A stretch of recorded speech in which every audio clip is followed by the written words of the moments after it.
কেমন আছো সবাই? আশা করছি সবাই খুব ভালো রয়েছো। আমি হচ্ছে স্পার্কিন সাইন্যাপস ক্লিনিক্যাল কথা থেকে ডক্টর শশাঙ্ক নস্কর।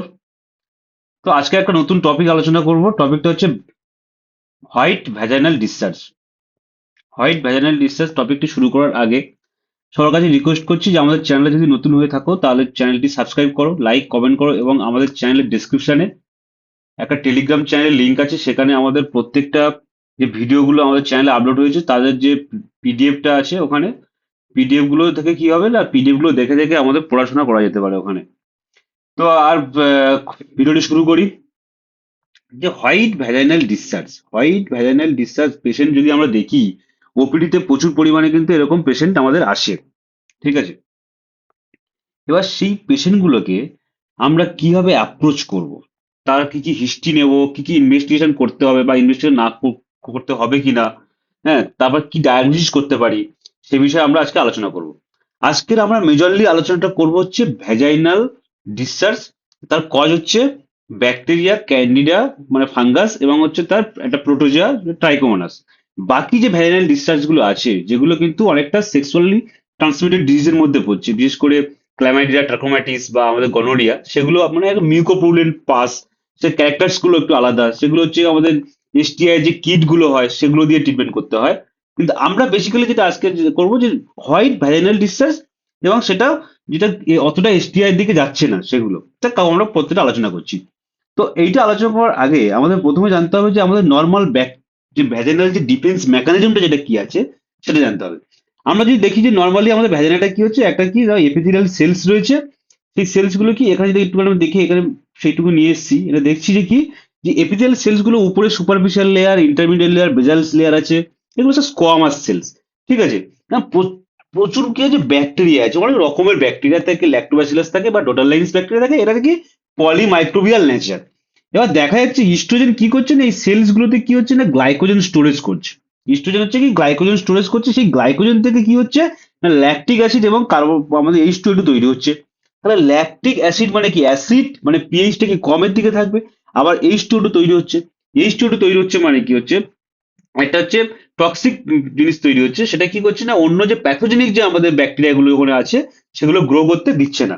তাহলে কি হলো আলটিমেটলি, আমাদের ল্যাক্টোবাসিলাই বা ডডারলিনস যে ব্যাসিলাই গুলো আছে সেগুলো কিন্তু কি, আমাদের নর্মাল যে ভ্যাজাইনাল ফ্লোরা, এরা নর্মালি বসবাস করে। এবারে তাদের প্যাথোলজি যে প্যাথোজেনিক যে আমাদের যে ব্যাকটেরিয়া গুলো আছে সেগুলোকে কে করতে দিচ্ছে না, আমাদের এই যে অ্যাসিডিক পিএইচ। তাহলে এটা হচ্ছে আমাদের কি ভ্যাজাইনাল ডিফেন্স মেকানিজম। তো দেখা গিয়েছে যদি এইটা নর্মালি কিন্তু থাকে না, কখন থেকে স্টার্ট হয়, পিউবার্টি থেকে স্টার্ট হয়। এবার অনেক সময় দেখা যায় যে হয়তো বাচ্চা হওয়ার সাথে সাথেই কোনো একটা বেবি গার্ল জন্মালো, তার সাথে সাথে হয়তো 12 14 ঘন্টা হয়তো এই মেকানিজমটা থাকে। তার কারণ হচ্ছে মা দেহের থেকে ইস্ট্রোজেনটা আসে, তার কিছুক্ষণ থাকে, কিন্তু আবার সেটা ডিসঅ্যাপিয়ার করে যায়, আবার পুনরায় কবে আসছে, সেটা হচ্ছে কি না, আবার পিউবার্টিতে আসে এবং মেনোপজ হলে আবার এই মেকানিজমটা কিন্তু চলে যায়। তাহলে আমরা যে বাজারে যে বিভিন্ন রকম ফ্যান্সি প্রোডাক্টস, বিশেষ করে হ্যাঁ, বিভিন্ন রকম যে ভ্যাজেনা মানে ক্লিনিং এর জন্য ইউজ করা হয়, সেগুলো কিন্তু অ্যাকচুয়ালি দরকার নেই। তার কারণ কি, আমাদের যে আমাদের যে ন্যাচারাল যে আমাদের যে ভ্যাজেনাল যে ক্লিনিং যে মেকানিজমটা আছে, এটাই কিন্তু এনাফ। ঠিক আছে, তো আমরা ওই উল্টে আরো যদি বিশেষ করে অ্যালকালাইন প্রোডাক্ট, যেসব প্রোডাক্টের যে পিএইচ বেশি, হ্যাঁ, সেই সব প্রোডাক্ট যদি আমরা ইউজ করি, বা হার্ড সব মানে সাবানগুলো, হ্যাঁ, ক্ষার জাতীয় সাবানগুলো যদি আমরা ইউজ করে থাকি, সেগুলো কিন্তু আরো আমাদের উল্টে ক্ষতি করবে, কারণ এই মেকানিজমটাকে নষ্ট করে দেবে। ঠিক আছে, এবার আমরা রুটিনলি আমরা আউটডোরে কি করি, যে আমরা প্যাপসমিয়ার করি। প্যাপসমিয়ার মানে কি, আমরা স্ক্রিনিং করি, বিশেষ করে সার্ভাইকাল ক্যান্সার, হ্যাঁ, আমাদের HPV virus, human papilloma virus যে আছে, সেই স্ক্রিনিং গুলো করা হয়। এখানে অ্যাকচুয়ালি কি করা হচ্ছে না, করা হচ্ছে যে এই যে একটা মানে লিথোটমি পজিশনে রেখে আমাদের হচ্ছে কি যে ভ্যাজিনাল স্পেকুলাম আছে, সেখান থেকে কি হচ্ছে না, আমাদের যে সার্ভিক্স থেকে ওইখানে হচ্ছে স্প্যাচুলা বা হচ্ছে সাইটোব্রাশ দিয়ে এখানে কি করছি না, কিছু সেল কালেক্ট করা হচ্ছে। সেই সেলগুলো গ্লাস সাইডে রেখে কি করছি না, আমরা মিয়ারে দেখছি যে একটা এপিথেলি, আমাদের যে এপিথেলিয়াল সেলস গুলো আছে, সুপারফিশিয়াল বলো আর ইন্টারমিডিয়েট সেলস গুলো আছে, এবং সেখানে ব্যাকটেরিয়া গুলো থাকে। এবার যদি আমাদের কোনো ক্যান্সার বা কিছু থাকে, তখন কি দেখা যাবে, তখন দেখা যাবে যে এই সেলস গুলো যে ক্যারেক্টার্স গুলো চেঞ্জ হবে। এটা আমরা নর্মালি কেন বলছি না, এটা হচ্ছে আমাদের নর্মালি ওপিডি বেসিসে আমরা এই টেস্ট গুলো করে থাকি। ঠিক আছে, এইবার হচ্ছে কি, যে নর্মাল যে ভ্যাজাইনাল যে ডিসচার্জটা আছে তার ক্যারেক্টার্স গুলো কি কি। নর্মাল যে ভ্যাজাইনাল ডিসচার্জের ক্যারেক্টার্স গুলো কি কি সেটা জানতে হবে। নর্মাল যে ভ্যাজাইনাল ডিসচার্জ, সেটা হচ্ছে কি, আমরা লিউকোরিয়া বলছি, সেটা কি হোয়াইট ডিসচার্জ হবে। ঠিক আছে, যেটা ফিজিওলজিক্যাল ডিসচার্জ সেটা হোয়াইট ডিসচার্জ হবে। ঠিক আছে, এটা তাহলে কি হচ্ছে, কখন কখন বেশি হয়, যে ওভুলেশনের সময় হচ্ছে, তাহলে মেনস্ট্রুয়েশন পিরিয়ড যখন দেখছো ওভুলেশনটা হচ্ছে তখন হচ্ছে বিফোর মেনস্ট্রুয়েশনের সময় হয়। এবার কিরকম হবে, এগুলো কালারলেস, কোনো রকম কালার থাকবে না, কোনো রকম গন্ধ থাকবে না। এবার কনসিস্টেন্সি প্রথমের দিকে দেখা যাচ্ছে এটা থিন হবে, কারণ তখন ইস্ট্রোজেনের প্রভাবে, পরের দিকে ঠিক হয়ে যাচ্ছে, সেটা কি প্রোজেস্টেরনের জন্য। কোনো রকম ইচিং হবে না, প্রোয়াইটাস থাকবে না, কোনো ডিসউরিয়া পেনফুল ইউরিন থাকবে না। ঠিক আছে, এটা হচ্ছে আমাদের নর্মাল ক্যারেক্টার। যখন নর্মাল থেকে যখন ক্যারেক্টার চেঞ্জ হয়ে যাবে তখন সেটাকে আমরা বলছি অ্যাবনর্মাল আমাদের ভ্যাজাইনাল ডিসচার্জ, বা সেটা প্যাথোজেনিক কোনো কারণে হতে পারে। এই যে প্যাথোজেনিক যে কারণগুলো আমরা কি কি হতে পারে, আমরা নর্মালি তিনটে নিয়ে আজকে আলোচনা করবো। সেটা হচ্ছে কি ব্যাকটেরিয়াল ভ্যাজাইনোসিস, তাহলে ব্যাকটেরিয়ার দ্বারা হচ্ছে, একটা হচ্ছে ক্যান্ডিডিয়াসিস মানে ক্যান্ডিডিয়া দ্বারা হচ্ছে, ক্যান্ডিডিয়া অ্যালবিক্যান্স, আর হচ্ছে ট্রাইকোমোনাস ভ্যাজাইনালিস, সেটা কি করছে, ট্রাইকোমোনাস ভ্যাজাইনাইটিস করছে। এবারে আমরা প্রত্যেকটা আলাদা আলাদা করে ফিচার্স কি পাবো সেগুলো আমরা আলোচনা করবো। প্রথমত দেখো যে আমরা একটা টেবিল দেখছি, এখানে হচ্ছে যে ব্যাকটেরিয়াল ভ্যাজাইনাইটিস কেন বলছি না, ব্যাকটেরিয়াল ভ্যাজাইনোসিস কেন বলছি, তার কারণ হচ্ছে ব্যাকটেরিয়াল ভ্যাজাইনোসিস হচ্ছে এখানে কিন্তু ইনফ্লামেশন হচ্ছে না, মানে আমাদের ডাব্লিউবিসি আসছে না কিন্তু। এখানে জাস্ট কি হচ্ছে, আমাদের হচ্ছে নর্মাল যে গাট নর্মাল যে ভ্যাজাইনাল যে ফ্লোরাটা আছে, ল্যাক্টোব্যাসিলাই বা ডোডালিন্স যে ব্যাকটেরিয়া গুলো আছে, সেগুলো রিপ্লেস হয়ে আমাদের বিভিন্ন রকম মাইক্রোপ্লাজমা, ঠিক আছে, বিশেষ করে গার্ডেনেলা আসছে, মাইক্রোপ্লাজমা আসছে, মবি লঙ্কাস, এইসব যে ব্যাকটেরিয়া গুলো এসে বসবাস করছে, এখানে কিন্তু ইনফ্লামেশন হচ্ছে না। এইটা বসবাস করার জন্য কিন্তু পরবর্তীকালে দেখা যাচ্ছে যে অন্য যে এসটিআই গুলো আছে, সেক্সুয়ালি ট্রান্সমিশন ইনফেকশন বা ডিজিজ গুলো যেগুলো আছে, সেগুলো কিন্তু আবার হওয়ার চান্সেস বেড়ে যায়। তাহলে প্রিডিসপোজিং একটা ফ্যাক্টর হিসেবেও কাজ করে। এখানে কাদের হয়, বেশিরভাগটাকে দেখা যাচ্ছে নিউ বা হচ্ছে কি মাল্টিপল যাদের হচ্ছে কি সেক্সুয়াল পার্টনার রয়েছে, মানে একটা হাই রিস্ক সেক্সুয়াল বিহেভিয়ার আছে। ঠিক আছে, যদি কোনো পেশেন্ট দেখা যাচ্ছে যে ডুসিং করছে, ডুসিং মানে আমি বললাম যে অ্যালকালাইন বিভিন্ন ম্যাটেরিয়ালস গুলো নিয়ে তার ভ্যাজাইনা পরিষ্কার করার জন্য ইউজ করছে। আর একটা কি হতে পারে, যে আইওডি ইন্টারইউটারাইন ডিভাইসের জন্য হতে পারে, এবং স্মোকিং টোকিং এগুলোর জন্য হতে পারে।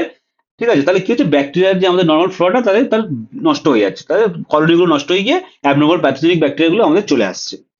ঠিক আছে, এইবার দেখা যাচ্ছে যে এখানে আহ, যদি আমরা বলি যে ক্যান্ডিডা, ক্যান্ডিডিয়াসিস বলা হচ্ছে আমাদের কি, যে ক্যান্ডিডা অ্যালবিগান্স কমনলি করছে। এখানে কাদের হচ্ছে বেশি, যে যাদের যেসব পেশেন্টগুলো ইমিউনো কম্প্রোমাইজ। ঠিক আছে, যেসব পেশেন্টগুলো হচ্ছে ইমিউনো কম্প্রোমাইজ। ইমিউনো কম্প্রোমাইজ যদি আমি বলি, ইমিউনো কম্প্রোমাইজ মানে হচ্ছে কি হচ্ছে, কোনো পেশেন্টের হচ্ছে টিউবারকুলোসিস হতে পারে, কারো ডায়াবেটিস থাকতে পারে, প্রেগনেন্সি কিন্তু একটা ইমিউনো মডিউলেটেড স্টেট, সেটাও হতে পারে। ঠিক আছে, কেউ অনেকদিন ধরে অ্যান্টিবায়োটিক ইউজ করছে, কেউ স্টেরয়েড ইউজ করছে, সেই সব পেশেন্টের ক্ষেত্রে কি দেখা যাচ্ছে নাকি, হ্যাঁ, হাই স্ট্রোজেন ইউজ করছে, এইসব পেশেন্টের ক্ষেত্রে কি হচ্ছে না, ক্যান্ডিডা ইনফেকশনের চান্সটা অনেক বেশি। ঠিক আছে, আর একটা যে ট্রাইকোমোনাস ভ্যাজাইনাইটিস, আমি কি বললাম, যেটা হচ্ছে যে ব্যাকটেরিয়াল ভ্যাজাইনাইটিস, যা হচ্ছে যে কারণে এটা, সেই কারণে হয়, কারণ এটা যখন নর্মালি যে ফিচার্স গুলো যে আসছে, সেখানে আমাদের কি নর্মাল ব্যাকটেরিয়া গুলোকে সরিয়ে দিয়ে আমরা অন্য কিছু ইনফেকশন করতে হেল্প করছে। সেই unprotected sexual intercourse, multiple partners, সেই হাই রিস্ক সেক্সুয়াল বিহেভিয়ার যেগুলো আছে সেগুলো হচ্ছে। এবার যদি আমরা দেখি যে ক্যারেক্টার্স, ঠিক আছে, আমরা যে ক্যারেক্টার্স দেখি যে কিরকম হবে, কি আমরা স্পেকুলার এক্সামিনেশন করছি, এবার এগুলো ওপিডি বেসিসে করা যায়। স্পেকুলাম এক্সামিনেশন করে আমরা দেখছি যে ব্যাকটেরিয়াল যে ভ্যাজাইনোসিস হচ্ছে সেটা কিন্তু থিন হচ্ছে, সেটা গ্রেইজ হোয়াইট কালার হচ্ছে, সেটা থিন হবে। ঠিক আছে, আর যেটা হচ্ছে আমাদের ক্যান্ডিডা করছে সেটা কি হবে, চিজি ম্যাটেরিয়ালস হচ্ছে, একটা কাঠ বা দইয়ের মতো চিজি, হ্যাঁ, কটেজ চিজি যেটা বলছি সেটা ম্যাটেরিয়ালস মতো হবে। আর যেটা হচ্ছে আমাদের ট্রাইকোমোনাস ভ্যাজাইনালিস, সেটা কি করছে না, প্রফিউজ দেখো, ফ্রদি মানে ফেনার মতো প্রফিউজ, অনেক প্রচুর পরিমাণে ডিসচার্জ হচ্ছে, এবং সেটা কি গ্রিনিশ একটা হচ্ছে, ইয়েলোইস গ্রিনিশ একটা কালার, হ্যাঁ, ইয়েলো গ্রিন একটা কালার হয়েছে। এবং একটা জিনিস দেখা যাচ্ছে অনেক সময় যে সার্ভিসটা আছে, স্পেকুলার করে দেখা যায় সার্ভিসটা কি হচ্ছে না, স্ট্রবেরির মতো দেখতে হচ্ছে, দেখো এই স্ট্রবেরির মতো এরকম দেখতে হয়। তাহলে এগুলো হচ্ছে কি হলো, প্রথমে আমরা কি কি কি বললাম, কে কে করছে, পজিটিভ অর্গানিজম বললাম, তার প্রিডিসপোজিং ফ্যাক্টর কেন হাই হচ্ছে, এরা হাই রিস্ক কেন সেটা বললাম, এবং ডিসচার্জের ক্যারেক্টারটা আমরা বললাম। এইবার আমরা বলবো যে এর সাথে সাথে কি কি আছে। যদি আমরা পিএইচটা দেখি, পিএইচটা মেজার করে দেখি, তা আমরা দেখতে পাচ্ছি যে ব্যাকটেরিয়ার ক্ষেত্রে পিএইচ বেড়ে যাচ্ছে, তার মানে কি হচ্ছে, এটা অ্যালকালাইনের দিকে যাচ্ছে। কিন্তু ক্যান্ডিডা কিন্তু দেখা যাচ্ছে যে ক্যান্ডিডা কিন্তু পিএইচ নর্মাল অ্যাসিডিক পিএইচে কিন্তু ক্যান্ডিডা সুন্দর ওরা বসবাস করতে পারে। আবার ট্রাইকোমোনাস ভ্যাজাইনাইটিসের ক্ষেত্রে কিন্তু আবার পিএইচটা বেড়ে গিয়ে অ্যালকালাইনের দিকে যাচ্ছে। এবার এখানে যে পুরুরাইটাসের যদি ক্যারেক্টারটা ভাবি, সেখানে ব্যাকটেরিয়ার ক্ষেত্রে কি দেখা যাচ্ছে না, মিনিমাল বা অ্যাবসেন্সি থাকে, কিন্তু ক্যান্ডিডার ক্ষেত্রে প্রচুর পরিমাণে কিন্তু পুরাইটাস হবে, এবং এতটা চুলকানি হবে যে পুরো এক্সকোরিয়েশন হবে, এবং চুলকে চুলকে পুরো লাল হয়ে যাবে। হওয়ার জন্য কি হচ্ছে, হওয়ার জন্য কি হবে, আমাদের যে যখন ইউরিন করবে তখন কিন্তু ওই জায়গাগুলো কি জ্বালা করবে, তাহলে সেটা কি হচ্ছে, যে ওটাকে বলা হচ্ছে এক্সকোরিয়েশনের জন্য কি হচ্ছে না, ওটা জায়গাগুলো লাল হয়ে যাবে, গিয়ে পরে যখন ইউরিনটা সংস্পর্শে আসছে, সেটা হচ্ছে একটা বার্নিং সেন্সেশন হবে, সেটা হচ্ছে যে এটা হচ্ছে স্প্ল্যাশ ডিসুরিয়া বলছে। ঠিক আছে, আরটা কি হবে, যদি আমরা ট্রাইকোমোনাস ভাবি, তাদের এখানে কিন্তু অতটা পুরাইটিস খুব একটা হয় না, কিন্তু কমনলি থাকতে পারে। তাহলে একটা পুরাইটাস নিয়ে ডিফারেন্স করলাম, একটা পিএইচ নিয়ে ডিফারেন্স করলাম। এবার ডিসুরিয়া, ডিসুরিয়া মানে পেইনফুল, আমাদের ইউরিন করার সময় জ্বালা, মানে জ্বালা যে ব্যথা করছে। ঠিক আছে, তাহলে এখানে কিন্তু ব্যাকটেরিয়ার ক্ষেত্রে অ্যাবসেন্স হবে। আর আমি কি বললাম, ক্যান্ডিডার ক্ষেত্রে প্রচুর পরিমাণে হয়, যেটা প্লাস ডিসুরিয়া বলছে। আবার এখানে ইউরোথাইটিসের একটা ফিচার থাকতে পারে ট্রাইকোমোনাসের ক্ষেত্রে। এবার হচ্ছে এসটিডি। এবার দেখা যাচ্ছে যে আমাদের ব্যাকটেরিয়াটা কি হচ্ছে, কমনলি কিন্তু এসটিডির মধ্যে পড়ছে না। ঠিক আছে, ব্যাকটেরিয়া নর্মালি এসটিডির মধ্যে পড়ছে না। তাহলে আমাদের এখানে এর যে পার্টনার, যদি সেক্সুয়ালি অ্যাক্টিভ ওম্যান হয়, তাহলে এর পার্টনার ট্রিটমেন্ট করার কোনো দরকার নেই। ক্যান্ডিডাও এসটিডির মধ্যে পড়ছে না, এরও পার্টনারকে ট্রিটমেন্ট করার কোনো দরকার নেই। যদি পার্টনার যদি সিমটোম্যাটিক হয় তখন ট্রিটমেন্ট করতে হবে। আবার ট্রাইকোমোনাস কিন্তু আবার এসটিডির মধ্যে পড়ছে, এটা কিন্তু ছড়িয়ে যেতে পারে, ওই জন্য কিন্তু পার্টনারকে ট্রিটমেন্ট করতে হবে, এটা স্ট্রিক্টলি ট্রিটমেন্ট করতে হবে। এবার আমরা কি করব, তাহলে ক্যারেক্টার্স গুলো ভাবলাম, এবার দেখে কিন্তু আমরা একটা আইডেন্টিফাই করে নিলাম। কিন্তু অনেক সময় কি হতে পারে, আমরা ইনভেস্টিগেশন করতে পারি। ইনভেস্টিগেশন করা নর্মালি যেটা হয় কি, ওই যে ডিসচার্জটা নিয়ে আমরা কি করছি, স্যালাইন মাইক্রোস্কোপি করছি। স্যালাইন মাইক্রোস্কোপি করছি। স্যালাইন মাইক্রোস্কোপিতে কি দেখবো, স্যালাইন মাইক্রোস্কোপিতে আমরা কি দেখতে পাবো না, নর্মালি যদি স্যালাইন মাইক্রোস্কোপি প্রত্যেকটা আলাদা করে দেখছি। এখানে দেখো, এটা যে ব্যাকটেরিয়ার ক্ষেত্রে যদি ভাবি, এটা ব্যাকটেরিয়ার ক্ষেত্রে কি, এটা স্যালাইন মাইক্রোস্কোপি। এখানে দেখো যে এপিথেলিয়াল সেলস আছে, এই এপিথেলিয়াল সেলসটা কি প্রচুর পরিমাণে ব্যাকটেরিয়া এসে কিন্তু এখানে জমে গেছে। এটাকে বলছে ক্লু সেলস। এটা হচ্ছে আমরা নর্মাল স্যালাইন মাইক্রোস্কোপি দেখছি, কিন্তু অ্যাকচুয়ালি আমরা করতে পারি কি, প্যাপ স্মিয়ার করি। প্যাপ স্মিয়ার দেখো এটা নর্মাল থাকে, কিন্তু যদি আমরা ভালো করে দেখি যে এটা কিন্তু অ্যাবনর্মাল। এখানে কি অ্যাবনর্মাল, এখানে প্রচুর পরিমাণে ব্যাকটেরিয়া কিন্তু জমে গেছে। এটাও ক্লু সেলস। এবার আমরা যদি গোল্ড স্ট্যান্ডার্ড যদি ভাবি, সেটা কি হচ্ছে কি, আমরা আমরা গ্রাম পজিটিভ করতে, মানে গ্রাম স্টেন করতে পারি। এখানে দেখো নর্মালি এটার মধ্যে সুপারফিশিয়াল সেলস গুলো আছে, এখানে প্রচুর পরিমাণে ব্যাকটেরিয়া এখানে আছে। তাহলে এটা আমাদের কি হচ্ছে, ব্যাকটেরিয়ার জন্য। ঠিক আছে, তাহলে আমরা কি হচ্ছে, প্রথমে স্যালাইন মাইক্রোস্কোপি করলাম, প্যাপ স্মিয়ার করতে পারি। আমরা হচ্ছে কি গোল্ড স্ট্যান্ডার্ড যদি ভাবি, সেটা হচ্ছে কি, আমরা গ্রাম স্টেন করতে পারি, সেখানে নিউজেন ক্রাইটেরিয়া করতে হয়, মানে স্কোর করতে হবে। আবার আমরা অনেক সময় অ্যামসেল ক্রাইটেরিয়া হয়ে আমরা প্রত্যেকটা ক্রাইটেরিয়াকে ম্যাচ করে, সেটা আমাদের অনেক জানতে হবে কি আছে, বলছি পরে। এবার হচ্ছে কি, আমরা ক্যান্ডিডাতে আমরা কি হচ্ছে, যদি দেখতে পাচ্ছি যে ক্যান্ডিডা একটা যে ফাঙ্গাস, সেখানে যে সিউডো হাইপি তৈরি করে, এখানে দেখো ছোট ছোট ছোট ছোট গ্রো হয়েছে। আর একটা দেখো, তারপরে এখানে বার্ডিং ইস্ট গুলো আছে। ঠিক আছে, এটা হচ্ছে আমাদের কি স্যালাইন মাইক্রোস্কোপি। এখানে কিন্তু ভালো করে দেখলে বুঝতে হবে, এখানে কালার কালার দেওয়া হচ্ছে, এখানে এই যে কি সুন্দর গ্রো করেছে পাতার পাতার মতো, এটা হচ্ছে ক্যান্ডিডা। ঠিক আছে, এইবার হচ্ছে আমাদের কি না, আমাদের হচ্ছে যে ট্রাইকোমোনাস, ট্রাইকোমোনাস এটা এটা দেখো, ট্রাইকোমোনাস একটা মানে ফ্লাজেলা। এখানে ফ্লাজেলেটেড প্রোটোজোয়া। এখানে দেখো একটা মনে হয়, মানে সেই নাশপাতির মতো দেখতে একটা, দেখো এখানে ইয়েগুলো রয়েছে। হ্যাঁ, ফলিং লিভ অ্যাপিয়ারেন্স, একটা পাতা যেন পড়ে যাচ্ছে। বিশেষ করে এটা যদি আমরা জিপসাস টেনে দেখা যাচ্ছে কি সুন্দর পাতাগুলো। হ্যাঁ, এখানে প্রত্যেকটা নিউক্লিয়াস, মানে এগুলো কিন্তু এক একটা সব মানে সব ট্রাইকোমোনাস। ঠিক আছে, এটা স্যালাইন মাইক্রোস্কোপি করা হয়েছে, এটা জিমসাস টেন করা হয়েছে। এটা কিন্তু অনেক সময় নিউক্লিক অ্যাসিড অ্যাম্প্লিফিকেশন টেস্ট বা ন্যাট করা হতে যেতে পারে। ঠিক আছে, তো আমরা নর্মালি এগুলো করি না, আমরা শুধু জাস্ট বলছি এগুলো। এটা কিন্তু করা হয় না। আমরা পেশেন্টের হিস্ট্রি কিভাবে নেবো, আমি এসব আলোচনা করছি। হিস্ট্রিটা নেওয়ার পরে কি হচ্ছে, আমরা কিন্তু ট্রিটমেন্টে চলে আসবো। ঠিক আছে, এইবার হচ্ছে আমাদের একটা টেস্ট হচ্ছে হুইপ টেস্ট। হুইপ টেস্ট মানে কি, যে ডিসচার্জটা আমরা নিয়েছি, তারপরে কি হচ্ছে 10% পটাশিয়াম হাইড্রোক্সাইড দিচ্ছি। 10% পটাশিয়াম হাইড্রোক্সাইড দেওয়ার পরে একটা ফিসি অর্ডার হবে, একটা মাছের মতো গন্ধ বা একটা অ্যামোনিয়ার মতো গন্ধ বেরোবে, তখন সেটা হচ্ছে ব্যাকটেরিয়া। সেটা ক্যান্ডিডাতে নেগেটিভ থাকবে এবং ট্রাইকোমোনাসেও নেগেটিভ থাকবে। এগুলো আমরা করতে পারি। এবার যদি আমরা মানে গন্ধটা যদি ভাবি, মানে অর্ডার যদি আমরা ভাবি, তাহলে আমরা কি দেখছি, ব্যাকটেরিয়ার ক্ষেত্রে কিন্তু একটা ফিসি অর্ডার থাকবে। আর সেখানে কিন্তু আমাদের ক্যান্ডিডা বা এর মানে কোনো গন্ধ থাকছে না। এবার হচ্ছে আমরা কি করব, ধরো একটা পেশেন্ট এসছে, একটা ক্লিনিক্যাল কেস আমরা আলোচনা করছি। ধরো একটা পেশেন্ট এসছে, 32 ইয়ার্স ওল্ড একটা পেশেন্ট এসছে, এসে বলছে যে তার লাস্ট 5-7 দিন ধরে কি হচ্ছে না, একটা হোয়াইট ভ্যাজানাল ডিসচার্জ হচ্ছে। তাহলে আমরা কি কি হিস্ট্রি দিতে পারি, তাহলে প্রথমে পেশেন্টটার বয়স নিলাম, তার হচ্ছে সোশ্যাল ডেমোগ্রাফি সবকিছু নিচ্ছি, তার হাইজিন কি আছে। হ্যাঁ, ঠিক আছে, স্ট্যাটাস ফ্যাটাস সব নিলাম, মেনস্ট্রুয়াল হিস্ট্রি নিলাম। হ্যাঁ, ঠিক আছে, তারপর কি নেবো, তার হচ্ছে কি কি মেডিসিন খাচ্ছে, সে সুগারের মেডিসিন খাচ্ছে কিনা জানতে হবে। সে হাই স্ট্রোজেন ডোজে আছে কিনা কোনো কারণে, বা কোনো পেলভিক ডিজিজ আছে কিনা জানতে হবে। ঠিক আছে, তারপর হচ্ছে সে হচ্ছে কি তার সুগার সুগার আছে কিনা বললাম, তার হচ্ছে ডায়াবেটিস ইয়ে কোনো ক্যান্সারের কেমোথেরাপি চলছে কিনা জানতে হবে। সে প্রেগনেন্ট কিনা সেটা দেখতে হবে। ঠিক আছে, তারপর হচ্ছে আমাদের তার হিস্ট্রি গুলো কি নেবো, যে সেটা জ্বালা করছে কিনা, মানে পেন হচ্ছে কিনা। ঠিক আছে, তার গন্ধটা কিরকম, সে কালারটা কেমন বেরোচ্ছে। তাহলে এইগুলো কিন্তু আমরা হিস্ট্রি নিয়ে কিন্তু আমরা একটা আলাদা করে কি করবো, ভাইরাল ভ্যাজাইটিস হচ্ছে নাকি ট্রাইকোমোনাস ভ্যাজাইটিস হচ্ছে নাকি আমাদের ক্যান্ডিডিয়াসিস হচ্ছে, সেটা কিন্তু আমরা আলাদা করে একটা আলোচনা, মানে আমরা একটা গ্রস একটা ভাবতে পারি। ধরো আমরা কি ভাবছি, যে একটা পেশেন্ট এসেছে, তার হোয়াইট ভ্যাজাইনাল ডিসচার্জ হচ্ছে। কোনো রকম কালার নেই, অর্ডার নেই, কিছু নেই, কোনো কিছু নেই, তাহলে কিন্তু সেটা ফিজিওলজিক্যাল হতে পারে, হয়তো কোনো স্ট্রেস হচ্ছে তার কারণে হচ্ছে, তাদের ট্রিটমেন্ট করার কোনো দরকার নেই, তাকে অ্যাসুরেন্স করতে হবে। এবার দেখা যাচ্ছে সবকিছু নর্মাল, কালার নেই, অর্ডার নেই, এই সরি কালার, মানে কোনো রকম মানে চুলকানি হচ্ছে না বা ইচিং হচ্ছে না, হ্যাঁ ডিসুরিয়া আমার পেইনফুল হচ্ছে না, আবার হচ্ছে কি কি হচ্ছে না, কিন্তু গন্ধ রয়েছে, ফিসি অর্ডার আছে, তাহলে সেটা কি ব্যাকটেরিয়া হতে পারে, ঠিক আছে, বা তার হচ্ছে কি যে ডিসচার্জটা হচ্ছে সেটা কটন চিজ বা এরকম হচ্ছে, তাহলে সেটা কি ক্যান্ডিডা হতে পারে, প্রচুর পরিমাণে চুলকাচ্ছে, তাহলে সেটা ক্যান্ডিডা হতে পারে। তাহলে এরকম ভাবে আমরা কি করছি, ডায়াগনোসিস যাবো, তারপরে পেশেন্টের প্রথমে ট্রিটমেন্ট করলাম, করার পরে যদি না কিছু ঠিক ইমপ্রুভমেন্ট হয় বা রিকারেন্ট বারবার হচ্ছে, সমস্ত কিছু তার হাইজেনিক মেনটেন্স থেকে শুরু করে সবকিছু যদি ঠিকঠাক করার পরে যদি ট্রিটমেন্ট যদি করার পরে যদি রিকারেন্ট বারবার হয়, তখন আমরা এতগুলো টেস্টের দিকে যাই। তো প্রথমে তাহলে ট্রিটমেন্ট যদি কি হয়, একটা জিনিস দেখতে হবে, এখানে একটা মজার জিনিস রয়েছে কি, যে ব্যাকটেরিয়া এবং ট্রাইকোমোনাস দুটোর কিন্তু একই ট্রিটমেন্ট। তাহলে আমাদের ড্রাগ অফ চয়েস, যদি ড্রাগ অফ চয়েস ভাবি, তাহলে আমাদের ব্যাকটেরিয়ার জন্য কিন্তু যেটা আছে কি, মেট্রোনিডাজোল। মেট্রোনিডাজোল আমরা হচ্ছে ড্রাগ অফ চয়েস, মেট্রোনিডাজোল। মেট্রোজোল আমরা কি করি, যে আমরা নন প্রেগনেন্ট যেটা হচ্ছে, সেটা আমরা কি দিতে হবে, ড্রাগ ওরাল দিতে হবে, ঠিক আছে, ওরাল আমরা দেবো। ওরালটা কিভাবে দিতে হয়, আমরা দেখতে হবে যে 500 mg, দেখছি 500 mg আমরা বিডি করে কি হচ্ছে, 500 mg বিডি করে আমরা 7 দিন দেবো, ঠিক আছে। এবার মেট্রোনিডাজলের ট্যাবলেটস আসতে আসতে পারে, মেট্রোনিডাজল হচ্ছে প্রেসারি আছে, মেট্রোনিডাজল জেল আছে বা ক্রিম আছে, আমরা কিন্তু শুধুমাত্র কি দেবো, মেট্রোনিডাজল কিন্তু ট্যাবলেট ওরাল দেবো, নন প্রেগনেন্ট, এটা হচ্ছে নন নন প্রেগনেন্ট, ঠিক আছে, এটা হচ্ছে নন প্রেগনেন্ট অবস্থা, ঠিক আছে, এটা নন প্রেগনেন্ট, ঠিক আছে।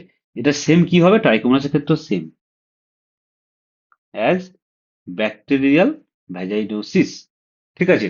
এবার যদি সে যদি প্রেগনেন্ট হয়, সে যদি প্রেগনেন্ট হলে আমরা কিন্তু তখন কিন্তু ওরাল মেট্রোনিডালটাকে অ্যাভয়েড করি, কি করি, ওরালটাকে অ্যাভয়েড করে আমরা কি দেব, এখানে কিন্তু ফার্স্ট ট্রাইমেস্টারে আমরা কি করব, ফার্স্ট ট্রাইমেস্টারে আমরা ভ্যাজাইনাল দেবো, ভ্যাজাইনাল মেট্রোনিডাজল দেবো, মেট্রোনিডাজল দেবো,